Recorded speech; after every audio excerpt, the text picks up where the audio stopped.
Hello everyone, চলে এসেছি আবারও নতুন একটা ব্লগ নিয়ে। আর আমার নতুন একটা ব্লগে সবাইকে স্বাগত।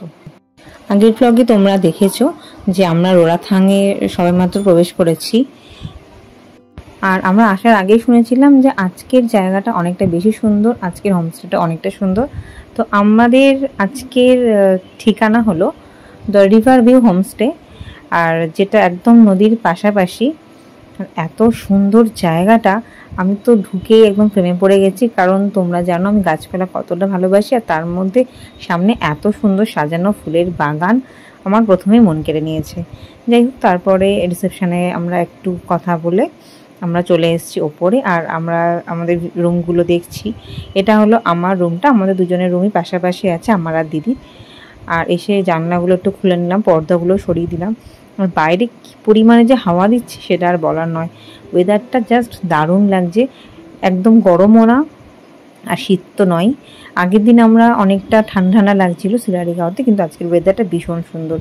আর আমাদের রুমটাও বেশ সাজানো ছিল, কিন্তু আমরা এসে আমাদের লাগেজ রাখাতে একটু ঘরটা অগোছালো হয়ে গেছিলো।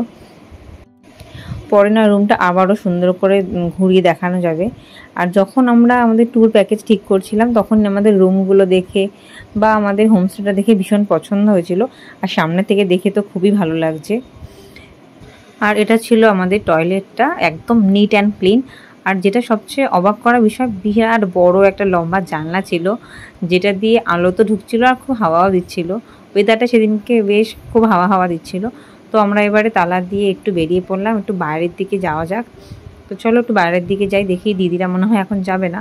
তো আমরা একটু ঘুরে আসি। আর এটা হচ্ছে বসার জায়গা, গল্প করার জায়গা, যেখান দিয়ে নদীটা খুব ভালো করে দেখা যাচ্ছে।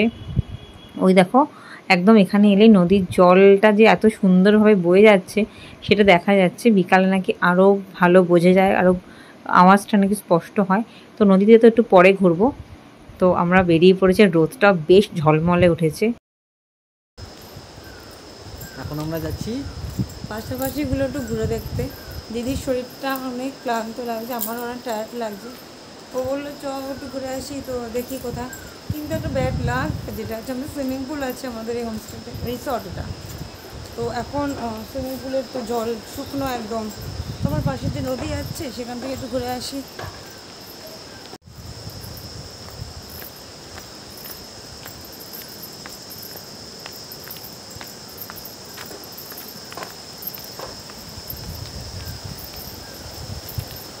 আর আমাদের এই হোমস্টেটার আশেপাশে একটাই হোমস্টে আছে, দুটো পরপর আছে।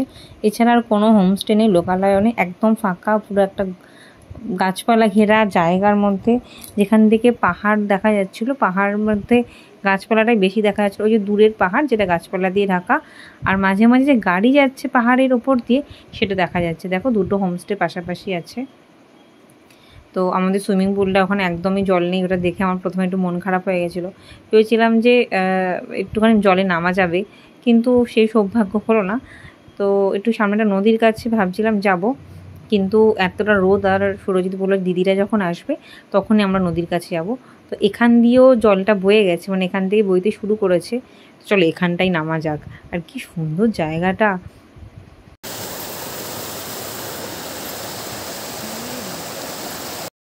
আর একটু সামনে আসতে এত জলের আওয়াজ হচ্ছিল যে কিছু যেন শোনাই যাচ্ছিল না।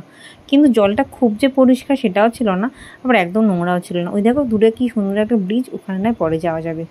আর এখানে আসতেই দেখলাম এই যে বড় বড় পাথরগুলো আছে, তার মধ্যে কত সুন্দর সুন্দর সব ছবি আঁকা আছে। যাই হোক, আমি একটু বসেই পড়লাম এক জায়গায়, একটু ক্লান্ত ছিলাম আর ভাবলাম যে এত সুন্দর জল বয়ে যাচ্ছে একটু বসা যাক। কিন্তু দেখো চারপাশে কোনো মানুষজন তো দেখাই যাচ্ছে না, পুরো চারদিক জঙ্গলে ভরা। আর এখান দিয়ে বয়ে গেছে ছোট্ট একটা নদী, যেটা একটু দূরে গিয়ে অনেকটা বড় হয়ে বয়ে গেছে। তো এখানে খানিকক্ষণ বসে থাকি।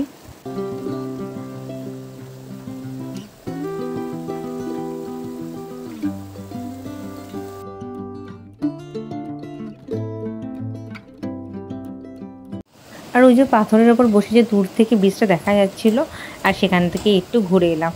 কি সুন্দর যে লাগছে। দিদি এলে অনেকটা আনন্দ পেত, কিন্তু ও অনেকটা ক্লান্ত হয়ে গেছে, এই জন্য ও আর এলো না। বিকালবেলা আবার এখানটা ঘোরা যাবে। বাইরেটা ঘুরে আমরা চলে এসেছি, অনেক জল, পাথর, সমুদ্র, ঝর্ণা সব দেখেছি। কিন্তু এখন খাবার টাইম হয়ে গেছে, আমার ঘরে এসে গেছি। আর ওদিকে ও হাত মুখ ধুচ্ছে, আমি একটু ফ্রেশ হয়ে নিই, তারপর খেতে যাব নিচে। আর এটা হলো দিদির রুম, দিদিদের যে রুমটা। আর ওদের ভিউটাও একই রকম আমাদের মতনই, পাশাপাশি। রুমটা বেশ ভালো, এটাও তাই। বেডটাও বেশ সুন্দর গুছানো।